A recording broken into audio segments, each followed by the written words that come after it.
be seated.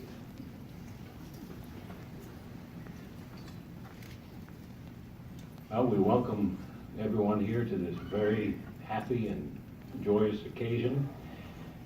And we're going to be here. I have to take a minute to talk just for a second, because usually in the beginning like this, all they see is my lips moving and hear nothing at this point. And it's also taking me a minute to take a look at them and realize they're not in scrubs. They look handsome and beautiful. So I have to absorb this here. But we're also here to discuss two very important things.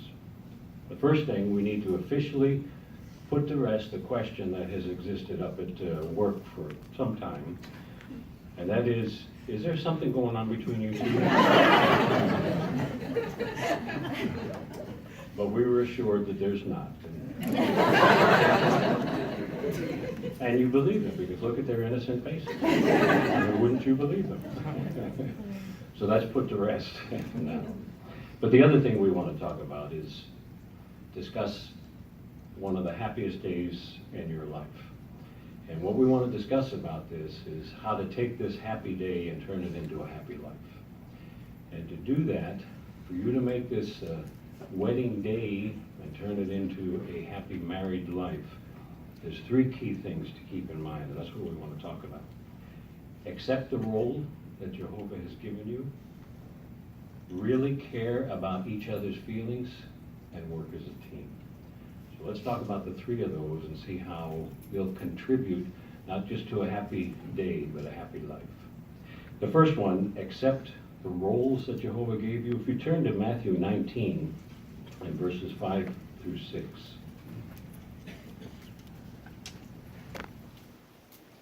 Matthew 19, 5 through 6. And there Jesus said, "For this reason a man will leave his father and his mother and will stick to his wife, and the two will become one flesh, so that they are no longer two, but one flesh. Therefore what God has yoked together, let no man put apart." So in these two verses, of course quoting from the original marriage arrangement that Jehovah instituted, these were Jehovah's words and Jesus is repeating them. Here it shows us that relationships between humans can change. Both of you are single, now you're going to be one flesh.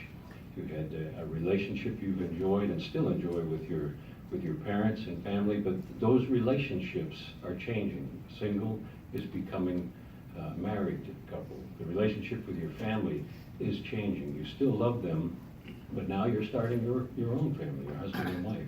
So those change. But the one thing that doesn't change is your relationship with Jehovah, and that will never change with it. And that's something that, for you to have a happy married life, you have to appreciate that just as you appreciated Jehovah, drew close to him, listened to him as a single individual, now as a married couple, how much more so you have to listen to him, draw close to him, and accept him in your marriage above anyone else. There's a lot of people here that are very happy to see you two together. This is a beautiful time and we appreciate being here. Your parents, both of them love you. They wish the best for you. But above anyone else, Jehovah wants this day to be special for you. Jehovah wants this life that you're embarking on to be special for you. And he's the one that knows both of you. And he's the one that will help you both to have a happy married life. Jehovah knows that it's not just a case of finding the right person. It's a case of being the right person. And he will help you to do that. Isaiah 48:17 says, "I'm teaching you to benefit yourself." You've seen that as a single person. Jehovah's taken your goals, your desires. He's listened to all your prayers. He's listened to your concerns, your anxieties, your happiness you've shared with him. And he's made you into beautiful people individually. And he'll do the same thing as a married couple now. So you need to keep Jehovah in your life. That's a key to a happy marriage, is keeping Jehovah in your married life. If you accept that role, you will have a happy married life. Now here's something else too. Here's another role that you have to accept. Look back at verse 5. Matthew 19 and verse 5. It mentions there, "For this reason a man will leave his father and mother, he will stick to his wife." The Greek verb here, it means to glue, to bind closely together. And it was used purposely by Jehovah and Jesus to show that this is the type of bond that will be together. It's inseparable. It's glued together. In fact, he says, he uses in the same verse, one flesh. Another way to render that would be one body, one person. And that describes the closest human bond that there is possible. So they're saying you would stick together like glue and you would become one flesh. The glue would be so close together that that's the closest bond between humans that there could be. So that's a role that you have to accept, that the two are becoming one in order for you to have a happy married life. Now that glue, that bond, Jehovah supplies that for you. Colossians 3:14 says, "Clothe yourselves with love, for it is a perfect bond of union." Love for Jehovah and love for each other. You have to form this love, make an inseparable bond between you. And here's something that you may not expect to hear said, but that's something you're going to have to learn, to love each other. It seems a little crazy at a wedding. It's love that brought you here. You're going to marry the one you love, and that's wonderful. But tomorrow you have to learn to love the one you married, and that takes time. It's interesting about marriage. Before you get married, you want to be together, and after you get married, you've been married for a time and you're getting older, you need to be together because you need each other. So much is happening in your life. But it's that time period in between, especially after the married day, you will be together. So now you have to realize that the things you do, the things you say, you're not dating anymore. So you're not trying to portray the ideal husband, the ideal wife. You have to be the ideal husband and ideal wife. You love each other now, but it will grow, but it is going to be a learning curve. You'll have to learn to create this inseparable bond between you. And having Jehovah in your life, following Bible principles, having a love for each other, you will do it, but you have to recognize you have to learn it. Each of you has individual roles in creating that bond. Now, you each have separate roles that you have to follow too. First of all, you accept Jehovah, and then now you're creating this inseparable bond. But both of you now, as a husband and wife, have roles that you have to fulfill in order to make sure that this is a happy married life. For example, Aaron, in a few minutes you're going to recite the wedding vows. And in those vows you say, you will love and cherish Felicia in accordance with the divine law as set forth in the Holy Scriptures for Christian husbands. So you repeat those. That meets a legal requirement. You can do it in a few minutes. But in order to live by those, you meet a divine requirement, and that takes a lifetime to do that. To change those words into something that it really is an example, and this is what I'm going to do. This is who I am, not just an individual, but I'm a husband now. I am going to take care of Felicia. And those words are based on the Bible, too. If you look at Ephesians chapter 5 and verse 25,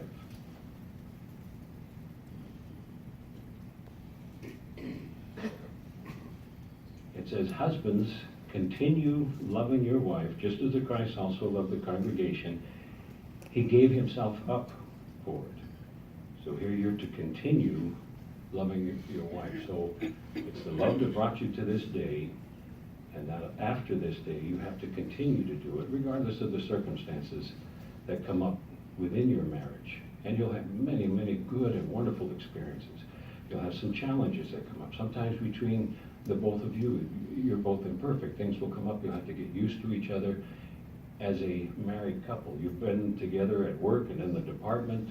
You have been dating each other. You've been with each other. But this will be a new chapter in your life. And just as you've gotten along all this time and you've been drawn together, you'll continue to be drawn together if you recognize your role, Aaron, that you continue to love Felicia. Jehovah expects you to make it a practice to show love for her. Be kind to her, take her feelings and thoughts into consideration, always treat her tenderly, And that is not just in the good times, but it's when maybe it's not the best of times for you either. You learn to always put her ahead of you. Assign her honor, as 1 Peter 3:7 says, and treat her with dignity and love. And there'll be times where you don't do that perfectly. There'll be times where you don't do that at all. And you have to learn from it and turn around and see how you can do that in a better way. Your vow also mentions that you're going to cherish Felicia. If you look at Ephesians 5 and verse 28, in the same way, husbands should love their wives as their own body. A man who loves his wife loves himself. And then if you look in verse 29, for no man ever hated his own body, but he feeds and cherishes it, just as Christ does the congregation. So the word cherish means to show care and affection for. So it's not just about seeing that your needs are attended to, but it's about seeing that Felicia's are attended to. Provide for her and care for her. And we have every confidence that you'll do that, because you're that type of person, and she has seen that in you too. When the husbands accept that role, then it will contribute to a happy marriage. Felicia, you have individual role too that you need to fulfill. You're going to recite the vow, you'll love and cherish and deeply respect Aaron in accord with the divine laws set forth in the Holy Scriptures. So the same thing, to love and to cherish Aaron, but then it adds this deeply respect. Now that's based on the Bible as well. If you look at Ephesians 5 and verse 33, nevertheless, each one of you must love his wife as he does himself. On the other hand, the wife should have deep respect for her husband. So that's in accordance with divine law. These are not suggestions or recommendations, both for Aaron and for you, Felicia. These are divine law. They're requirements to love, to cherish, and to respect. So the respect, one of the things is, you look in verse 23, a husband is the head of his wife, just as the Christ is of the congregation. Jehovah has put the man in that position. In verse 22, let the wives be in subjection to their husbands as to the Lord. And that's the word that a lot of time causes problems in today's society. Subjection means being hurt, being put in a bad position. But we know within Jehovah's arrangement that is not the case.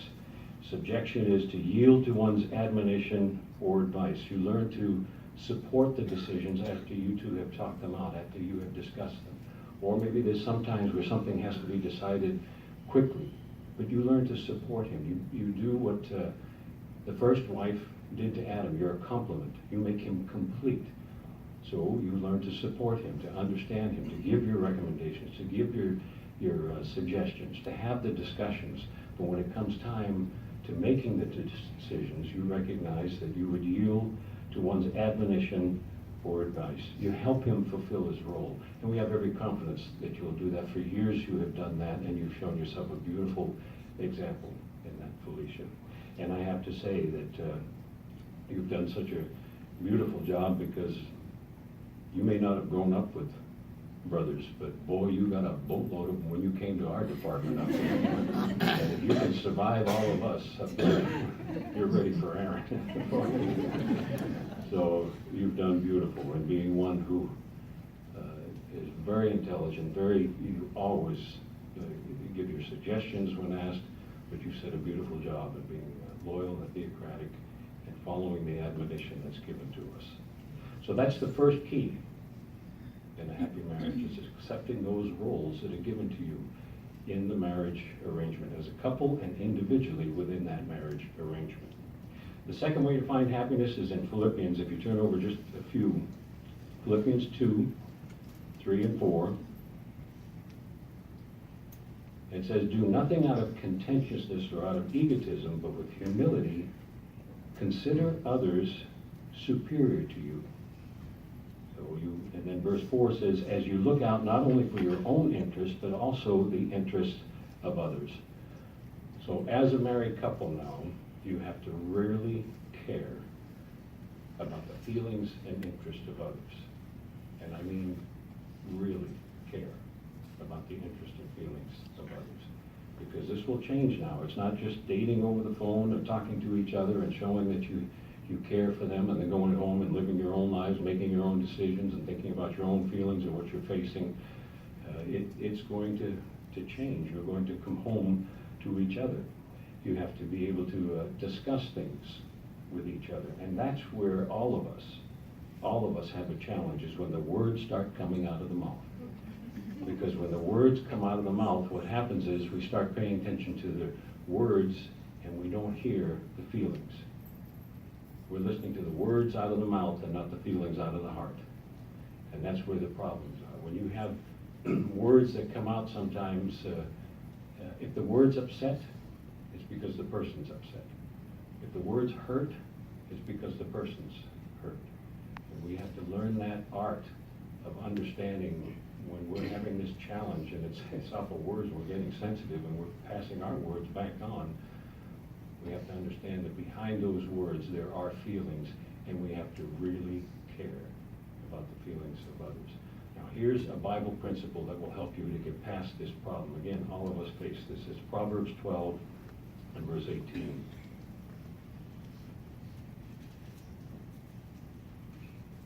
Proverbs 12:18 says, "Thoughtless speech is like the stabs of a sword, but the tongue of the wise is a healing." And so you have to learn to do that as a couple. Control and be careful that you don't have that thoughtless speech, but you use your tongue for good. Let it reflect the healings. Let it say the feelings in your heart, but do it in a way that is kind and that really encourages communication, not closes communication down. And it takes time. You'll have to realize that if you say certain things a certain way, if that upsets your mate, don't say it. But you won't know until sometimes you say that, and then you recognize, I'm not going to do that again. But when you come to that point, don't do it again. Because sometimes that's what's the problem is. We do it again, and again, and again. And we're just going to have problems again and again. So be careful, and you will, because you care for each other. Pray for Jehovah to help you. He will help you. Over time, you'll see that improves. Now here's a third thing that's going to help you to have a happy married life. We talked about really care about each other's feelings, understand the roles that you have. The third one is to think as a team. Think as a team. Look at Philippians chapter 2 and verse 2. "Make my joy full by being of the same mind and having the same love, being completely united, having the one thought in mind." And on that footnote where it says completely united, it says being joined together in the soul. So you're not going to be roommates. You're going to be soulmates. And you're not joined at the hip, you're joined at the soul. So get used to recognizing that when the Bible says this business about two becoming one, you're one flesh, it means it. It means it. And you're going to get used to recognizing that it's not just you anymore, it's the both of you. And you learn to start to think alike. Sometimes you'll be saying things that the other one's going to say, or the expression you'll start to hear, that's just what I was just going to say that. And that's a good thing. That's a good thing. But that takes time to do it. You are a team, and start to think like a team. Proverbs 20, verse 18 says, "By consultation, plans will succeed." So you need to talk about things. We've already talked about when you do talk, be careful of the words that are said. Look for the feelings in your mate that are coming out of the heart. But even if you have a little bit of challenge with that, don't stop doing it. You need to consult. You need to sit down and talk. And at times when there's difficulties, maybe you let a little time pass. Maybe you ask Jehovah for help, but you do sit down and talk because you're a team. You're one. The two are one. You are soulmates. And you have to talk these things out together. It's not a case of coming home anymore. Sometimes you might be frustrated or tired from the day that you came home. You sat down on the couch and it was you, and whatever you did just to unwind. Same thing with Felicia. Whatever you did to unwind. But all of a sudden now you recognize you're coming home and sitting there and, oh, hi. Somebody's with you. So you have to recognize You may be ready to unwind, but maybe there's something that your mate is saying. Felicia might say, we need to do this. Or Felicia, you may need some time, and Aaron says, we need to go here. So your life is going to change. You recognize that. You understand that. You've seen it in other couples, but you have to understand it's about to happen to you. So you need to work to be as a team. Let Bible principles guide you. Let the Bible principles direct you. Let Jehovah's Spirit help you. And you will be united. And that's one of the blessings of marriage. Even though, and sometimes these tough times that you experience in marriage, those are the things that pull you together the most. If you face a challenge, you face something that you may think it was a fight, it was an argument, but you get through that and you recognize, yeah, it was, but we got through it. This was a difficult time, but they supported me. They helped me. They were there. They gave me guidance. We sat down and talked about it. We sat down and prayed about it. And the more of those things that happen, the more it pulls you together. Don't let it push you apart. Let it pull you together. And if you keep Jehovah in your life, in Ecclesiastes 4, that threefold cord, it won't be torn apart. That's not just a scripture we use in a wedding talk that, oh, good, I'm glad you gave that scripture. That's a Bible principle you use in your married life because it works. It works. So keep drawing close to Jehovah. Keep drawing close to each other. You are going to become a team. Enjoy working together as a team. Let them see that you're united, you're inseparable, and you're in love. And then people will see that they're happy. They're happy because they are a team. It's not just she's happy, he's happy. It's they're happy. The two of you are one. And you will enjoy getting to that point. But it's going to take time. It'll take time to do that. Well, you've worked hard to enjoy this very happy day. Work just as hard to enjoy a happy married life. And keep those three things in mind. Accept the roles that Jehovah gave you. Really care about each other's feelings. And then work together as a team. If you do that, you will have a happy, not just a day, but a happy married life. And we wish Jehovah's blessing on you and the best for you as you enjoy your happy married life now ahead of you. So I guess that concludes it. I'm going to sit down now. No, I wouldn't do that to you. What we're going to do is ask Aaron and Felicia, if you would stand, please. I'm going to read the vows to you all the way through, and then if each of you would answer, tell me what you would like to do. So Aaron first. Do you, Aaron Hendricks, in the presence of Jehovah God, take Felicia Estes to be your wedded wife, to love and to cherish, in accordance with the divine law as outlined in the Holy Scriptures for Christian husbands, for as long as you both may live? I do. And then Felicia, do you, Felicia Estes, in the presence of Jehovah God, take Aaron Hendricks to be your wedded husband, to love and to cherish and deeply respect, in accordance with the divine law as outlined in the Holy Scriptures for Christian wives, for as long as you both may live? I do. Good. And then, who gives this woman to marry this man? Her mother and I do. All right, good. Very nice. Thank you very much, Brother Marcus. All right, now you can repeat the vows after me. Aaron, we'll start with you. I, Aaron Hendricks, take you, Felicia Estes. I, Aaron Hendricks, take you, Felicia Estes, to be my wedded wife, to be my wedded wife, to love and to cherish in accordance with the divine law, to love and to cherish in accordance with the divine law, as set forth in the Holy Scriptures for Christian husbands, as set forth in the Holy Scriptures for Christian husbands, for as long as we both shall live together for as long as we both shall live together on earth according to God's marital arrangement.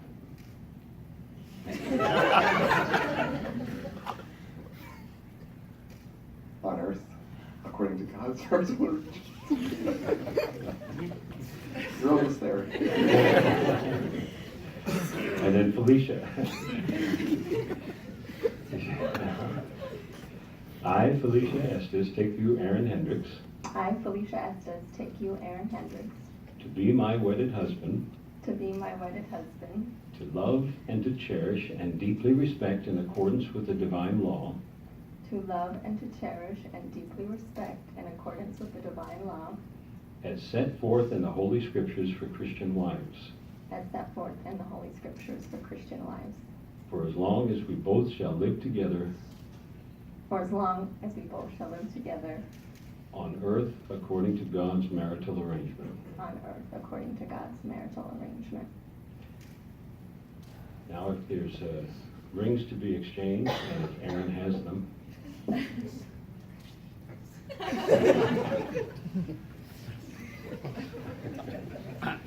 they're coming. You want to do them again? We can go through.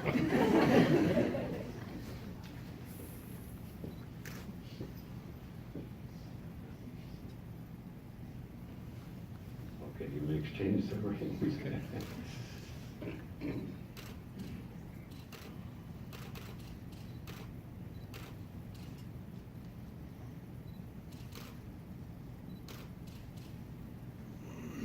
Very nice.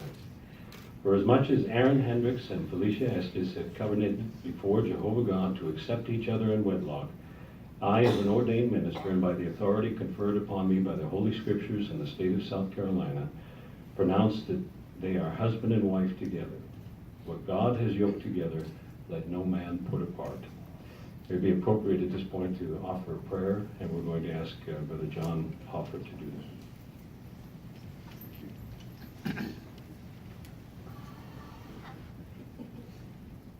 Almighty Heavenly Father, Jehovah God, it certainly is love that has brought us here together this afternoon.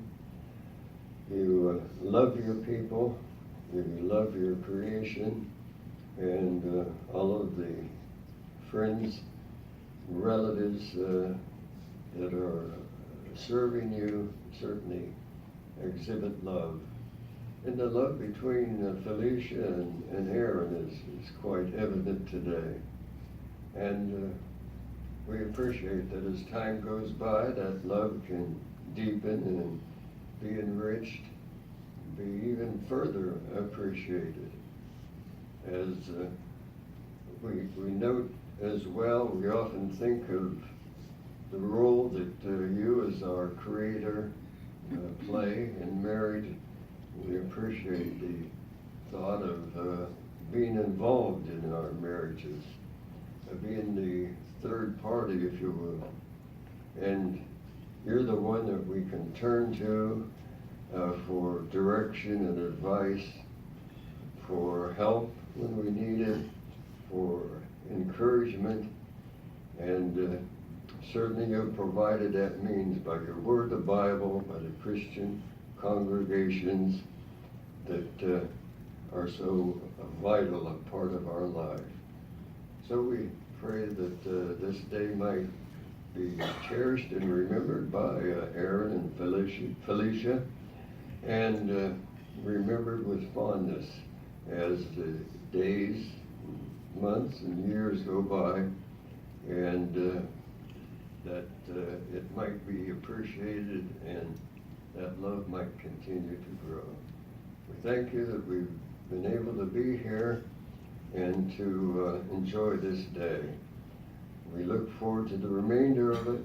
Pray for your blessing upon Felicia and Aaron, not only this day, but throughout, as they continue to serve you faithfully as they have been doing. So we thank you, dear Father, for this occasion, for the marriage arrangement, for the great love you shed upon us, for the love that we see exhibited here this afternoon. We thank you in Jesus' name. Amen. Well, it's my happy pleasure to introduce to this marriage gathering Brother and Sister Hendricks.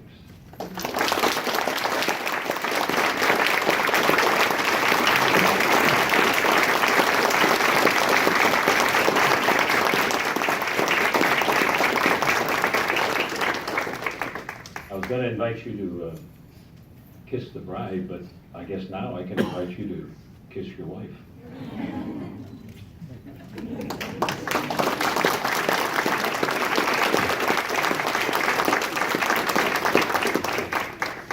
Nothing going on. We'd like to turn it back over to our chairman, Brother Victor.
Before we dismiss, we just have a couple of announcements from our married couple now.